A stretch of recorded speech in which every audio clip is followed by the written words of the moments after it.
तो जय माता दी दोस्त, कैसे हो आप सब लोग। उम्मीद करते अच्छे होंगे। तो मैं उठ चुकी हूँ 4 बजे की और पूजा का सारा सामान कन्या भोज भी बना लिया, सारा प्रसाद बना के रेडी हुई हूँ। अब कर रही हूँ पूजा। हवन सामग्री भी चढ़ाई है। हमारे पति भी आज हमारे साथ में पूजा कर रहे हैं और कन्या भोज यहाँ पर भोग लगा के माता रानी को फिर खवाऊँगी कन्याओं को, क्योंकि गांव में तो जाते हैं मंदिर पर अठौरी चढ़ाने, बहुत अच्छे से जाते थे। अब यहाँ है मंदिर दूर, माता रानी का मंदिर भी नहीं है कहीं पास में, भोले बाबा का मंदिर है तो और दूर है। फिर बच्चों की वजह से मंदिर नहीं गई थी मैं। 9 दिन से आज तक मैंने पूजा घर पर ही की है और आज भी मैं घर पर ही भोग लगा रही हूँ माता रानी का। तो भोग लगा के फिर यहाँ का जो प्रसाद होता है वो भी थोड़ा थोड़ा मिला के हम कन्याओं को खिलाएंगे, सारा प्रसाद देंगे। और कन्याओं के लिए मैंने बहुत सारे आइटम बनाए हैं, पूड़ी बनाई हैं, चने बनाए हैं, हलवा और केले मंगाए हैं और गिफ्ट में देने के लिए, माता रानी को भेंट देने के लिए मैंने हैंकी मंगवाई है एक सारी कन्याओं के लिए और 10-10 रुपये भी दूंगी। अभी आप देखते जाना। अभी ये दे रही हूँ मैं कन्याओं को। मिश्री का प्रसाद भी चढ़ाया था मैंने, क्योंकि यहाँ बतासे मिले नहीं। सुबह मैंने जल्दी का ये ब्लॉग है, 6:30 बजे पूजा कर दी थी तो यहाँ दुकान बतासे वाली खुली नहीं थी, शाम को भूल गई थी मैं, तो इसलिए मैंने मिश्री का पैकेट मंगा लिया था। तो ये मिश्री का प्रसाद चढ़ाया था। सबसे पहले प्रसाद परोस दिया है कन्याओं को। आप परोसूँगी केले, 1 दर्जन केले लाई थे तो एक केला सबको दूंगी अभी। फिर उसके बाद मैं सिंगाड़े भी लाई हूँ माता रानी को देने के लिए। देता तो कोई नहीं है पर ना कोई नियम है, मेरी इच्छा थी कि मैं कन्याओं को सिंगाड़े भी खिलाऊंगी और दूंगी। तो मैंने 2-2 सिंगाड़े हर माता रानी को दिए हैं और सब खुश हो रही हैं कि कोई तो बोल रही है, उसमें एक लड़की बोल रही है कि ये तो मैंने पहली बार देखा है कि कन्याओं में सिंगाड़े बटते हुए।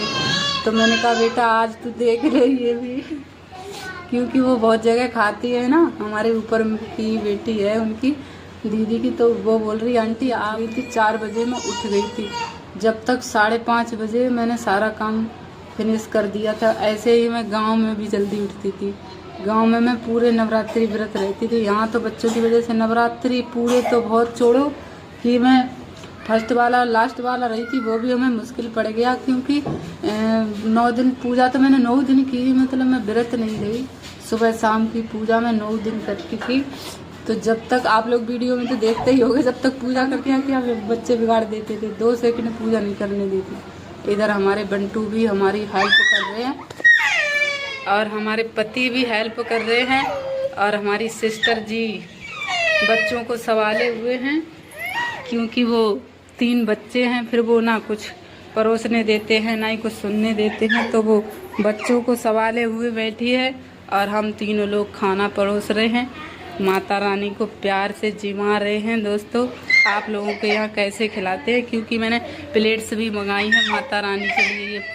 पिछली साल थोड़ी छोटी छोटी मंगवाई थी, इस साल मैं थोड़ी बड़ी बड़ी लाई हूँ माता रानी, क्योंकि 3-4 आइटम हो गए थे तो मैंने सोचा सारे आइटम आ तो जाए इसमें। तो ये प्लेट लाई थी मैं और सारा कुछ परोस दिया है मैंने। पता है दोस्तों, एक हमसे गलती भी हो गई बहुत बड़ी, क्योंकि मैंने कन्याओं को सारा सामान परोसा। आपने नोटिस किया, क्योंकि मैंने कन्याओं के लिए चना भी बनाए थे और मैंने किसी भी कन्या को चना नहीं परोसे। चना किचन में ही रखे रह गए और सारी कन्याएं खा के जा भी रही हैं और मैं चना देने भूल गई थी। दोस्तों माता रानी से बहुत बहुत सॉरी मांगना चाहूँगी। फिर मैंने रोशनी के यहाँ हो रही थी, ऊपर वाली दीदी के यहाँ कन्याएं, वो भी खिला रही थी, तो मैं अपने चने लेकर गई। उनकी 9 कन्याओं को मैंने वहाँ जाके चने बांटे, मतलब उनकी प्लेट में रख दिए थे 9 कन्याओं के। अपने घर पर मैंने चने परोसने भूल गई थी। दोस्तों बहुत बड़ी गलती हो गई, पर कोई नहीं, गलती तो हो ही जाती है और ये गलती माता रानी माफ़ भी कर देना। तो मैं कन्याओं को श्रद्धा के साथ बना रही। देखिए वैष्णो देवी मैया को तो गोदी लेके गए हैं शिवांश के पापा, तो बहुत अच्छा लगा दोस्तों।